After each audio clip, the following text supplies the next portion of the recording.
Bonjour madame, gendarmerie nationale, où est votre vignette critère? Comment ça, elle est comment?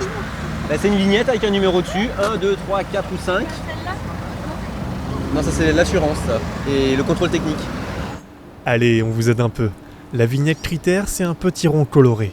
Son objectif, identifier les véhicules les plus polluants et permettre la mise en place de la circulation différenciée. Depuis ce matin, les gendarmes scrutent les pare-brises autour de Strasbourg.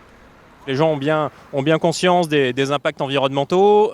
Par contre, on a effectivement une proportion, comme vous pouvez le voir sur le rond-point derrière moi, de gens qui n'ont pas encore apposé de vignette critère sur leur véhicule, qui est assez importante. Alors pour des motifs différents, hein, soit des gens qui ne connaissent pas le dispositif, soit des gens qui ont changé de véhicule dernièrement et qui n'ont pas encore apposé la vignette. Seuls les véhicules qui disposent des vignettes 0, 1, 2 ou 3 peuvent prendre la route dans l'Eurométropole strasbourgeoise.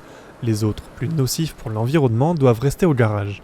L'enjeu, réduire la pollution à l'ozone. En période de forte chaleur, ce gaz irritant pour les poumons se fait plus présent dans l'atmosphère. Une règle pourtant pas toujours facile à comprendre pour les automobilistes. Au niveau pour la pollution, oui, c'est bien, oui, mais bon, voilà, c'est quand même assez contraignant. Il faudrait punir les constructeurs de véhicules parce que c'est eux qui produisent les véhicules qui polluent. C'est pas nous qui choisissons ce qui doit être produit. Je me penche pas trop sur l'écologie, je suis pas trop malheureusement je me sens pas trop concerné. Alors pour convaincre, le maître mot, c'est la pédagogie. Aucun automobiliste n'a été verbalisé aujourd'hui, aucun ne le sera demain.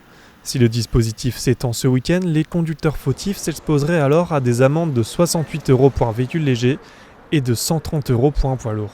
Ces 2 jours de contrôle vont être importants pour la prise de conscience des automobilistes et qu'ils participent aussi à cette fabrication de l'ozone dans l'air. L'intérêt aussi de la pédagogie, c'est de leur faire prendre conscience qu'ils ont peut-être d'autres modes alternatifs pour circuler pendant ces zones de pollution.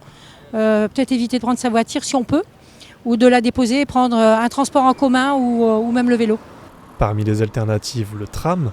Pendant toute la durée du pic de pollution, un ticket spécial donne accès au réseau CTS toute la journée pour 1,80 € contre 4,50 € en temps normal.